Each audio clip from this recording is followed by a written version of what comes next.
by the establishment press. Today, Newsmax is one of the fastest growing media companies in America. We reach more than 50 million Americans regularly.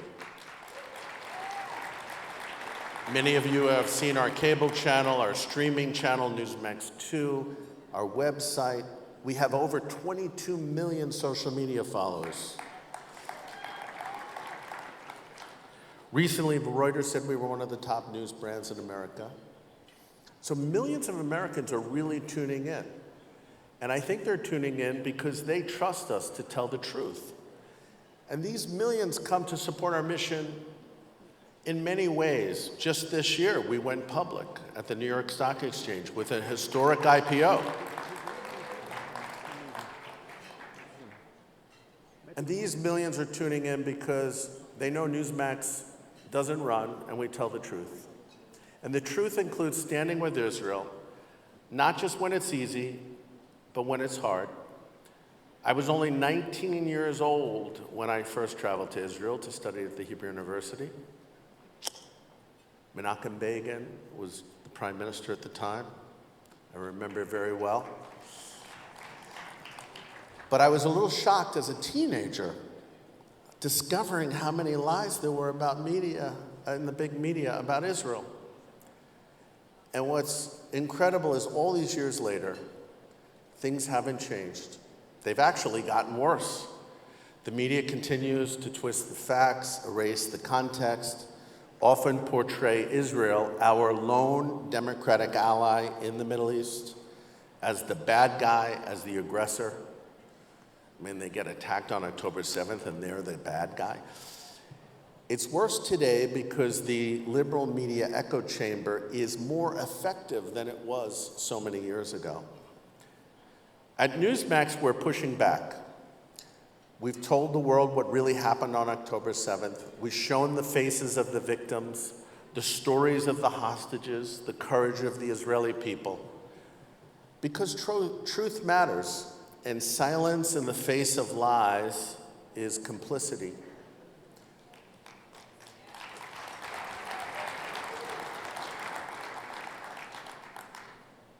On October 7th, we were all Israelis. But tonight, I want to talk to you about something else, something that's just as troubling. We expect attacks on Israel from the far left. But increasingly, we're seeing dangerous rhetoric from the right in America. Now, I don't call these people conservatives. Mark Levin sitting over there, he's a conservative. Real conservatives don't spread hate, but some of these voices, people like Tucker Carlson and Candace Owens,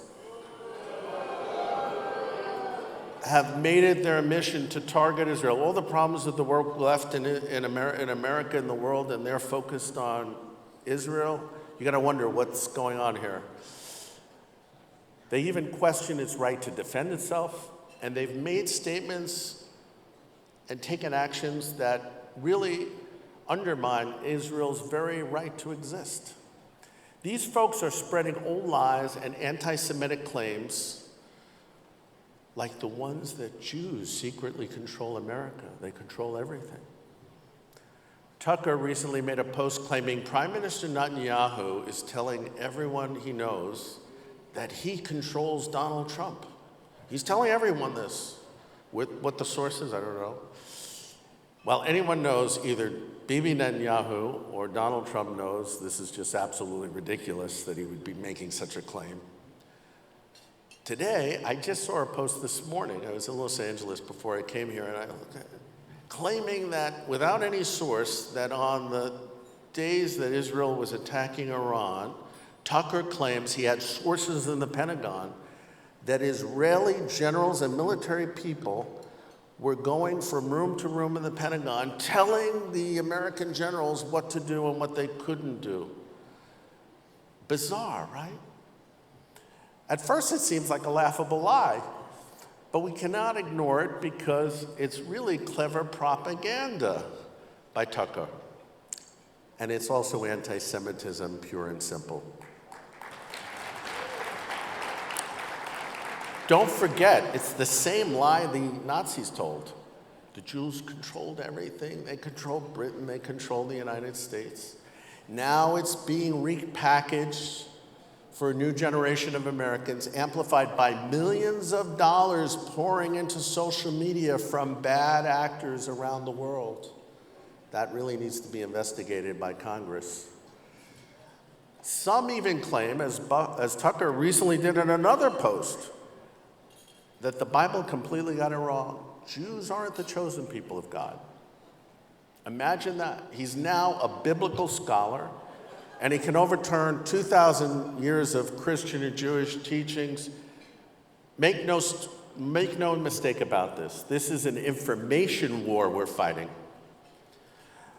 I saw it with Ukraine. The same voices who said we shouldn't support Ukraine after Vladimir Putin's unprovoked attack are the same voices the day after October 7th saying we shouldn't support Israel. I can show you the same influences literally the day after. Somebody was coordinating this, folks. They were all saying the same thing, and their line was very clever at the time. It's not our war. We shouldn't be involved. It's very sad what happened. Over time, those arguments have become more hostile, more poisonous. So our discussion today is not about foreign policy.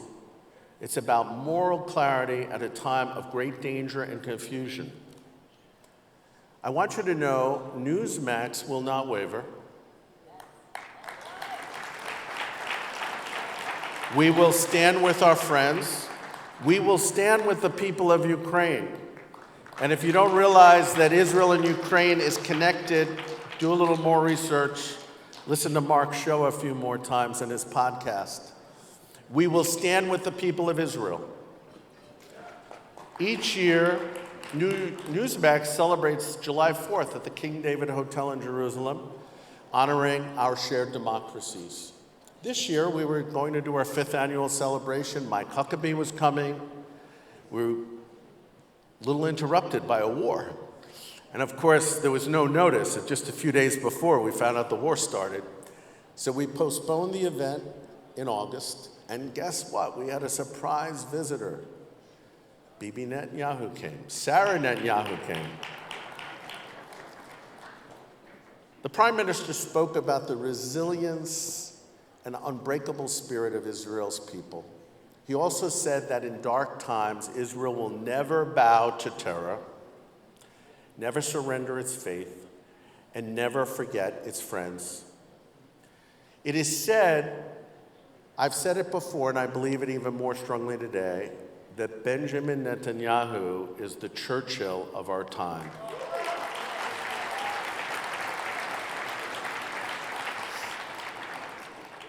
His leadership against Iran didn't just save Israel, it saved America and the West. A nuclear-armed Iran would not only threaten Tel Aviv, but New York, London, Las Vegas, Los Angeles, and every city that values freedom. President Trump understood that. I remember at the time there were all these press reports. He didn't want them to attack Iran. I remember meeting a group of ambassadors. He said, no, he doesn't want Israel to. No, he wants Israel to defend itself. That has always been his position. President Trump's courageous decision to support Israel, to stand with Netanyahu, and to withdraw from the Iran deal earlier on, all of these choices mattered. They showed that elections in America have real consequences, not just for us, but for the entire world. So tonight, I want to thank all of you here with the Republican Jewish Coalition for your courage, your advocacy, your faith. The work you're doing matters now more than ever, because this is just not a political fight, it's a civilizational fight. The enemies of truth are loud, but together we can be louder. The enemies of Israel are relentless, but together we can be resolute. And as long as I have a platform, Newsmax will stand on the side of truth, the side of freedom. the side of Israel. And I want to thank you for standing so strong. And I want to say thank you, and God bless America, and God bless not only the state of Israel, the people of Israel, for fighting and being in the danger zone for so long. Thank you, and God bless you.